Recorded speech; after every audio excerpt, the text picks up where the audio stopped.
What's up, guys? It's Missy. I'm back with another SimCity build a video.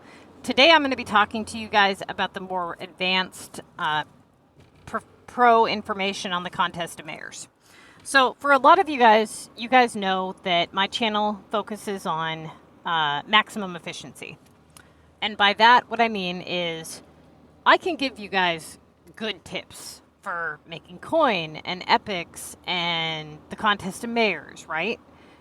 But good tips, so what, right? I'm giving you guys the best, all right? Now, that's what I focus on. When I wrote the Missy's Building Guide, I didn't want to make a good city. I wanted to make the best possible, right? Like the best possible option in every category. When you play this game for as long as I have, you start to, value your time. And you realize, you know what? I've put a lot of time into this damn game. And I really want to make sure that my time is being spent wisely. And the future players of SimCity Build It, that they can, take what should take 6 years and they can put it into a couple of months if they just have the right knowledge. So when it comes to the contest of mayors, there is a more nerdy aspect behind all of this technique. And I know that a lot of you guys don't care about the nerdy aspects of it. But believe it or not, it will help you understand how to play the Contest of Mayors if you can understand the mechanics of the Contest of Mayors guide that I wrote. Now, I actually had somebody about, maybe 9-10 months ago? And they had come to me for advice on the Contest of Mayors. They were playing my technique. And actually, it was even longer than that because it was before the streaks. So it might have been even a year ago or more. But anyways, they had come to me for help, okay? And they were following my technique. But then when I was giving them the advice, they were going against what I would say. It was like they were mixing their knowledge with my knowledge and trying to... I don't know. It was bizarre.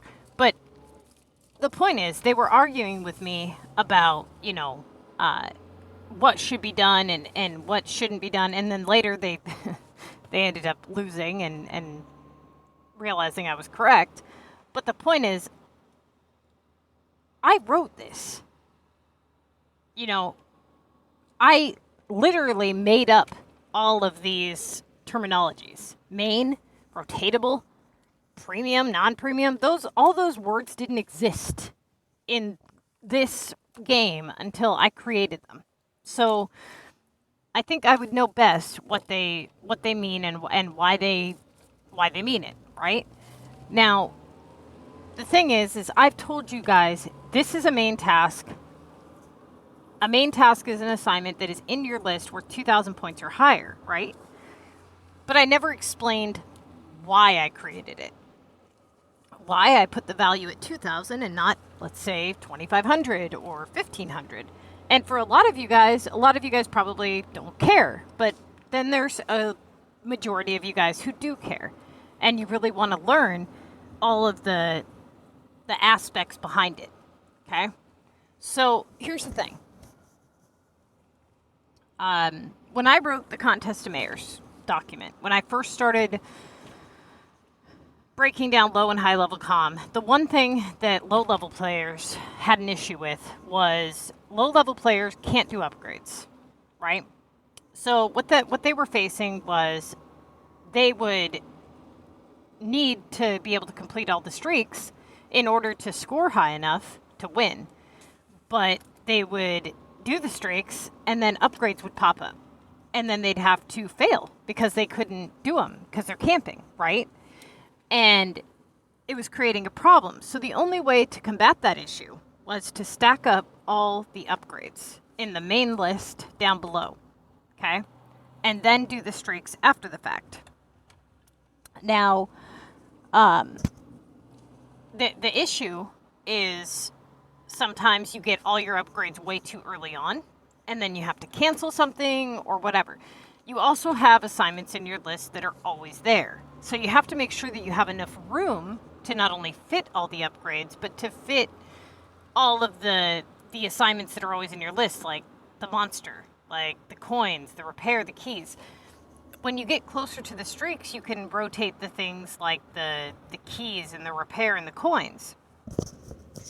But when you're, 40 tasks away, you really can't afford to do that because it's just going to lower your average because they're going to keep coming back because you're too far away from the streaks, right? So that's the gist of the low-level technique. Now, if we were to try to play the low-level technique with more upgrades unlocked, so let's say with a regional unlocked or whatever, we can't. That would be way too many upgrades to try to fit in your list. Same thing as if you went to level 30, and you had to stack up 8 upgrades because now you have Omega unlocked. So you have to be below level 30 and without a regional map unlocked. If you are above that, then you have to play high level comm. Now, if you're playing high level comm, that means you have to be able to do upgrades, right? And a lot of people's high level cities are not in good condition. So they're trying to camp. They're trying to stay at their lowest possible level point so that they don't, go too far. And in that case, unless their leaderboard is complete crap, they're going to have a really hard time winning. Now, if you look at the contest of mayors and you say, okay, I have to score the maximum number of points within this limited number of assignments, right? The best way to do that is to break it down into subcategories. Now, what categories should they be? Like, let's just pretend that the comm guide doesn't even exist right now, okay? None of it matters. Like, none of it's there. The first thing I did is I said, okay, well, we have to put a label on these values, right? We have assignments that have the ability to be worth a lot of points versus ones that don't. And that has to be taken into account. So I called the good assignments, the ones that can be worth up to 3,000 points, premium. Now, there are a couple of assignments like the Old Town, the Latin, and the Lunch Legendary that can be worth over 3,000 points. Those I called high premium, right? The ones that cannot be worth 3,000 points, I called those non-premiums. So essentially, the majority of the time, you want to go with the one that can be worth the most points. So your high premium, your premiums. That's just one way that you're separating your list. Okay, so now you've got this list and you're breaking it down into premium, non-premium, high premium, right? And then we have to take into account the actual values that are in the list, not the makeshift number of what they can be worth. Just because, let's say, the Leaf Simoleons can be worth 3,000 points doesn't mean that it is worth 3,000 points. It just means it can be. So you have the possibility, the value possibility, which is premium, non-premium, high premium. And then you have the actual value, right? So how are we going to label the values and their importance? Well, if we want people to rotate the Tokyo, the war deliveries, the leaf coins, and the monster before they rotate any of these lower ones, right? Why do we want them to do that? Because the values are higher, right? So why did I put the main task at 2,000 points or higher? Why didn't I put it at, let's say, 1,500 or 2,500? Because of the average. On average, if you're doing everything properly, your score should be a 2K average before the streaks. And you don't do the streaks until about 20 tasks remaining, because otherwise the game recognizes you have too many points and you end up getting garbage tasks thereafter. So you've got, let's say you've done 2 assignments and you've got 4,000 points. One assignment was for 3,000 and the other assignment was for 1,000. That's a 2K average. Now, you did 2 assignments, but you had a 2K assignment and a 2K assignment. That's a 2K average. So you just do the math on your assignments pre-streaks and make sure that you're running a 2K average. So that's why I set the bar at 2,000 points. Okay? That's part of why.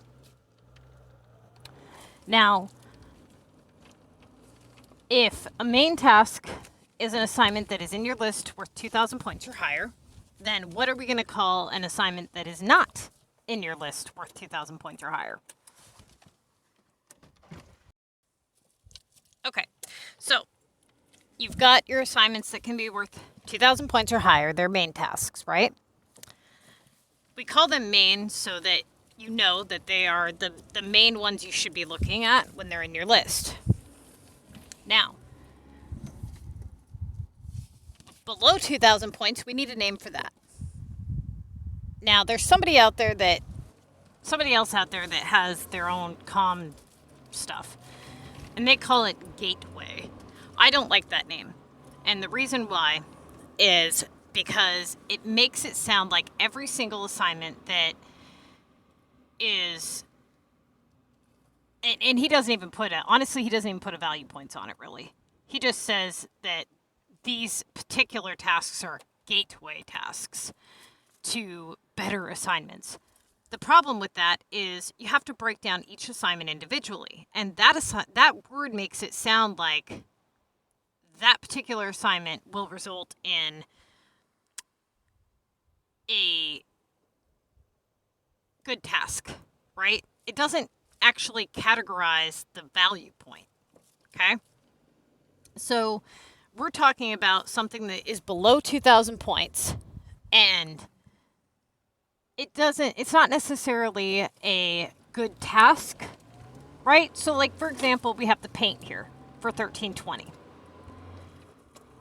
That's not going to yield a 3K VU as frequently as, let's say, a 1K Frosty or a 1K Omega or whatever. Usually the 1K assignments result in 3K premiums. Now, when you hear me say that as a low-level player, you have to be very careful, because what typically happens is it results in an upgrade. As a low-level player, that is a bad thing. So until you have rotated a majority of your assignments, you really don't want to touch those. Now, as a high-level player, it's the opposite.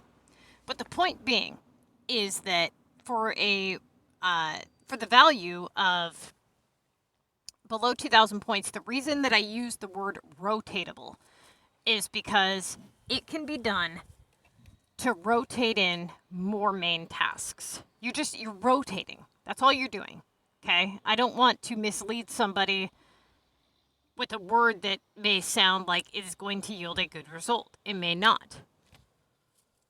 Now, the next phrase is, we've got our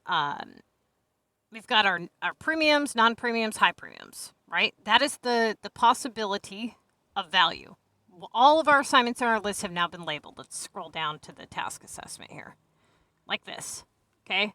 We've labeled them all. Now, the LT means limited time. It means it can only be done during a certain time, like a monster is there, or war, or whatever. An epic project, once it's been started. So, now we've labeled all the value possibilities, and then we've also labeled all of the current values within the list. Okay? Now, how do we know what to choose and why? Out of these particular... What does all this mean, in other words? Like, we've got it all labeled, but what does it even mean? Well, that's where comm math comes in. Okay, and I use the word math because technically it can all be broken down into a mathematical formula. It kind of gets confusing to some people when you do it that way. But basically what you're going to do is let's go back here.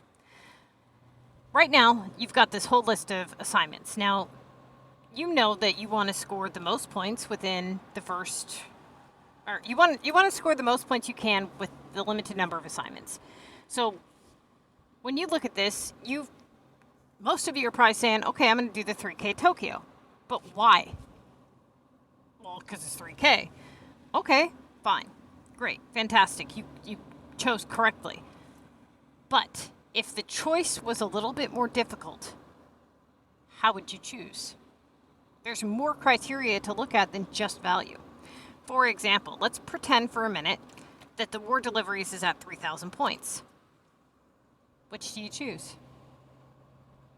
Well, now you're thinking a little bit here, huh? You're going, okay, well, depends. Are you in war? Are you depending on the monster? Is the monster there? Is war ending soon? How many tasks are remaining? What if there wasn't 60? What if, this was a little bit different? And you had like a good doorway or a bad doorway or whatever. There's a lot of things you got to look at, is the point. But what things? That is the key thing. So when I tell you guys that there's a whole list of criteria that you need to look at before making your selection, you need to know what that list of criteria is. Okay? So the list here,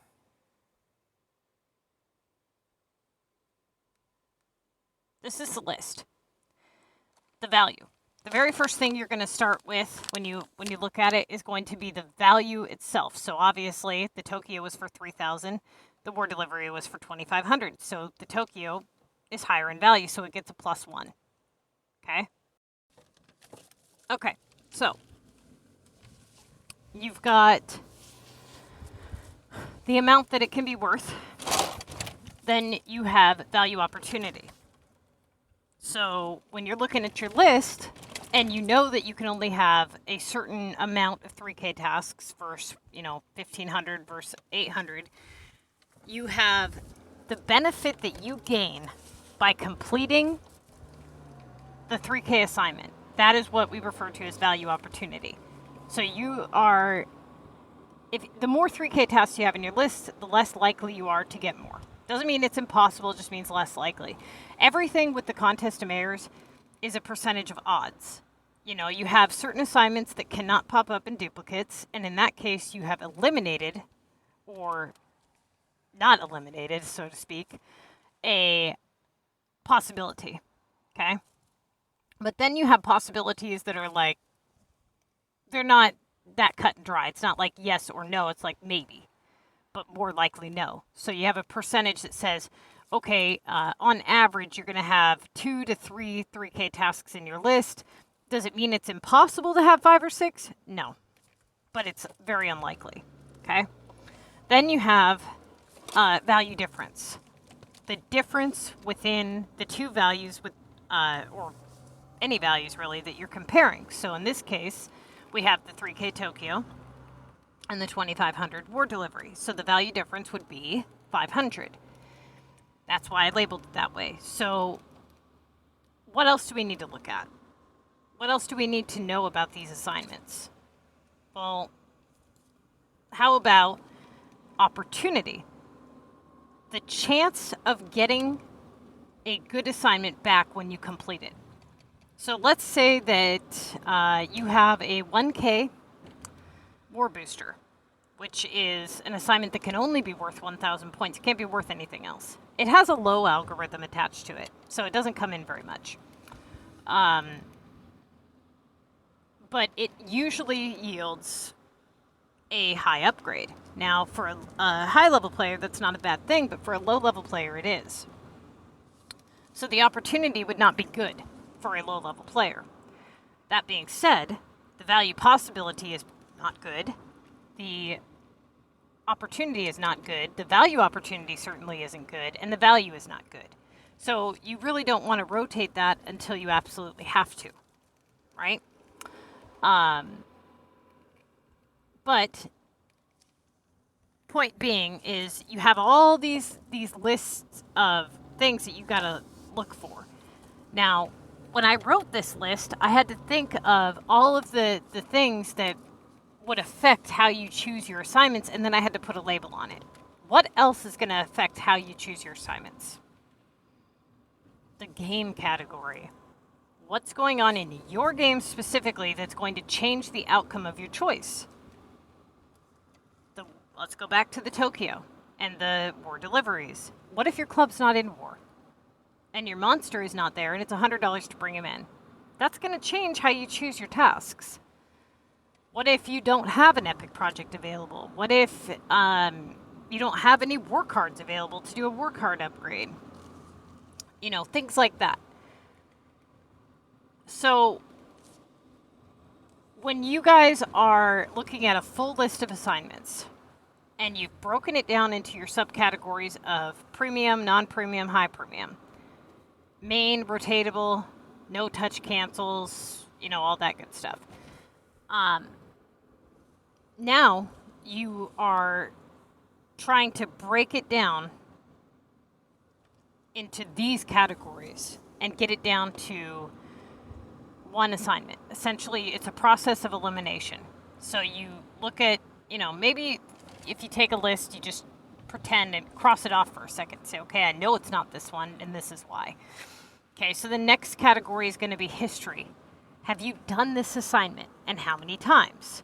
So, for example, let's say that you are a high-level player, and you've done your Omega for 1,000. Normally, Omega comes back for good values, and it has a high algorithm attached to it.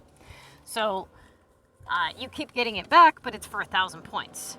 Why would you keep rotating it?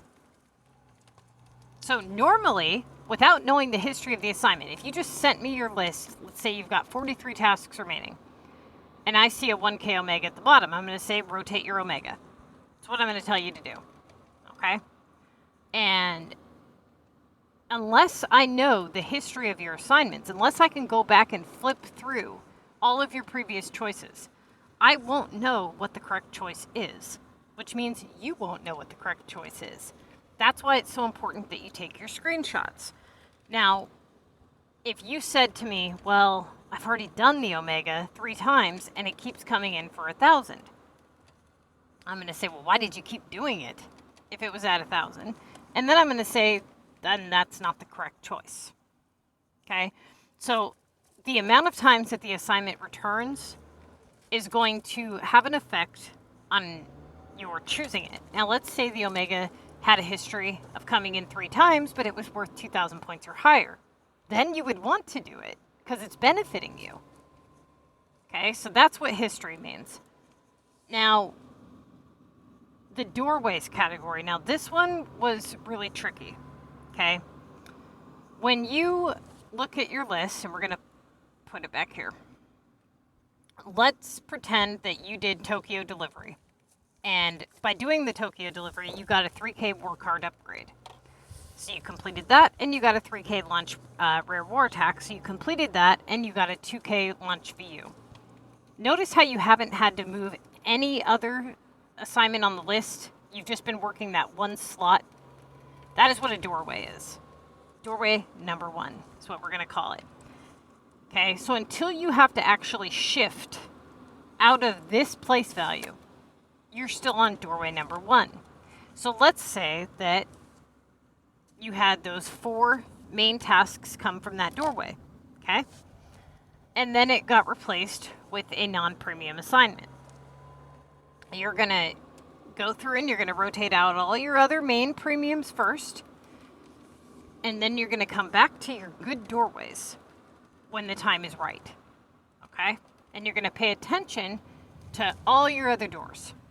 So essentially what a good doorway is a place on your list that has been good to you. Now, normally for high-level players, you only work about 1 to 3 doorways a majority of the contest. You normally don't touch about 80% of your list, whereas low-level players, it's the opposite. They do a majority of their assignments because they have to stack up their upgrades.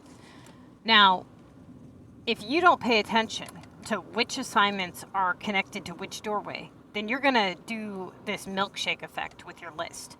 And you're going to scramble things up so badly that now you've got things that are not beneficial to rotate blocking your good doors, and you're not even going to know which doors are good.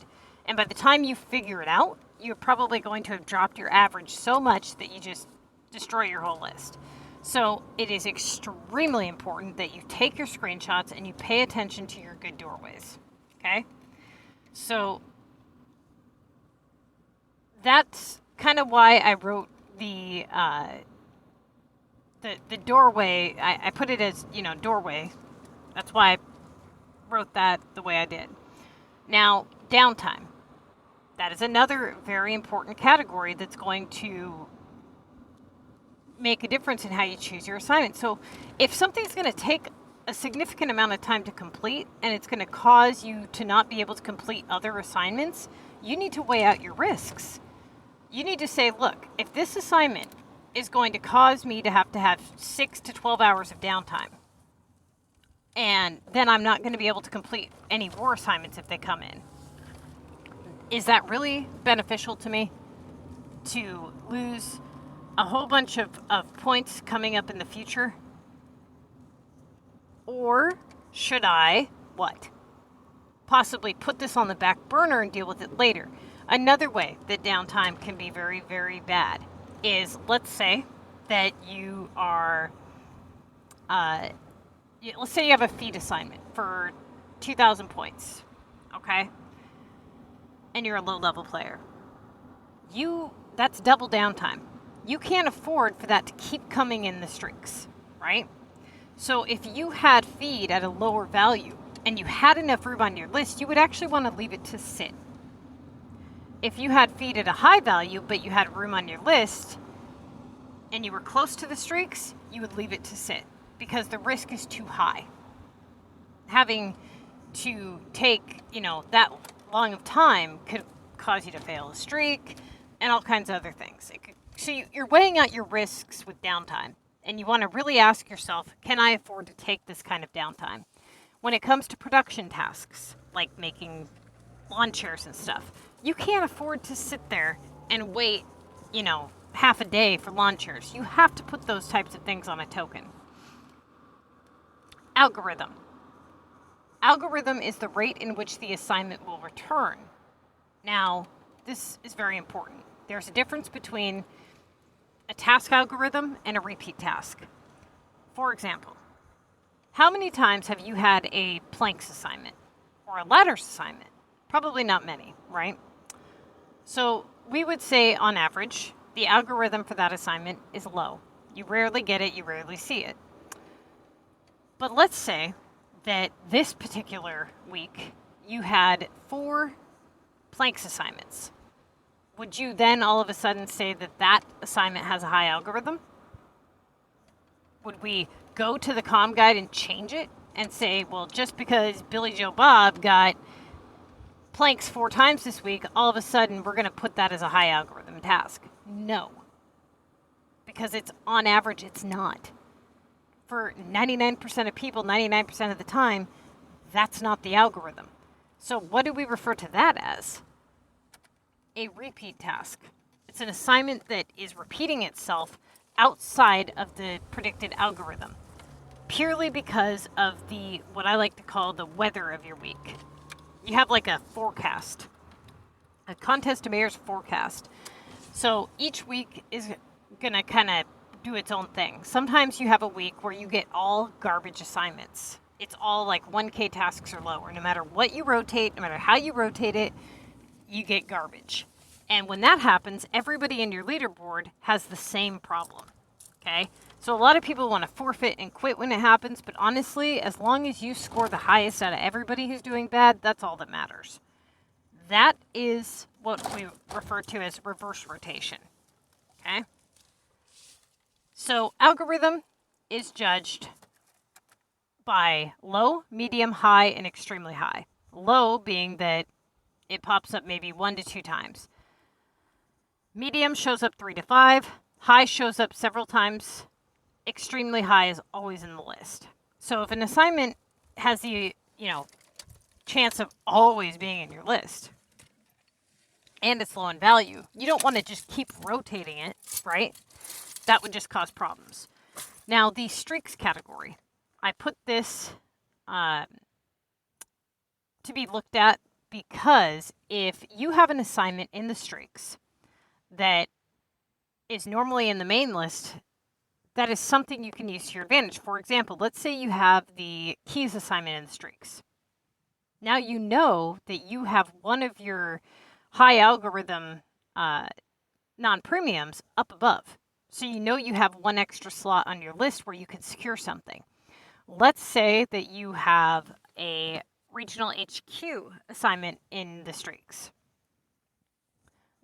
Now you know that you have to have at least 2 regional HQs secured if you don't have any high factory assignments secured, because you could end up in a situation where you fail the streak because you had too much downtime. At the very least, you want at least 1 regional HQ unopened, okay? So now that you have all these lists of categories of what you need to look at, and you've got the mains, the premiums, the rotatables, now what order do you rotate it in and why? So the order of rotation is the formula that you follow. For high-level players, you're going to go with your highest main, premium, or non-premium with best algorithm, best opportunity. That is the main criteria. But you also have to look at all of these other categories before you choose that. Okay? That's just a way for you to narrow down your list. That's a way for you to get it down to about 3 tasks, and then you use this formula to cancel out the other 2. Okay? Now, low-level players, it's basically the same thing, but the only difference is you don't consider shop and factory productions as non-premium. You consider them premium so that you don't have as much of a problem figuring out what assignment to choose. So, after you've done all of your main premiums or non-premiums, then you move to your highest premium, okay, with highest algorithm. So in this case, all these main tasks are done. Now we're down here. We've got Launch VU, Green Valley, London. Launch VU, we haven't done yet. We don't know if it's going to be good to us. You can either do the Launch VU or you can do the Green Valley. The Green Valley has a better chance of yielding a 3K task than the VU, but the VU has a higher chance of returning and being good to you. You know, majority of the time VU is good to you. So a matter of preference, but I would have probably went with the Green Valley. If it was between the London and the Green Valley, you would go with the Green Valley over the London. There is an order in which you rotate upgrades. Certain upgrades have a better chance of yielding better results. There is a list in here that you can follow for that. So everything that you need to know about each assignment is on that contest of mayors chart, and it's also in this document. So if you look here and you scroll down, there's all kinds of things that you need to know. You know, you've got how to rotate for high-level players, following a storyline, you know, and that's narrating your week, going through and saying, okay, this is what I've done, this is how I got here, that kind of thing. Making sure you pay very close attention to which doorways were good to you. Loops and repeat tasks, paying attention to that. Uptime and downtime, reverse rotation, streaks. Okay, here's where the tasks come in. This says, okay, this is a war delivery assignment. This is the value range of what it can be worth. It's premium. Here's the information you need to know about the assignment, the algorithm, opportunity, and risk. Basically, all that information has been summarized and is in the contest of mayors charts that you guys just saw a minute ago, which is right here. Okay? So take this chart, break your list down into subcategories, and use these categories to determine which is the correct choice. I don't think there's any other categories that we should be really looking at. I tried to think of all of the ones that I could that would affect how you choose your assignments, but that is the way it was written and why it was written that way. Okay?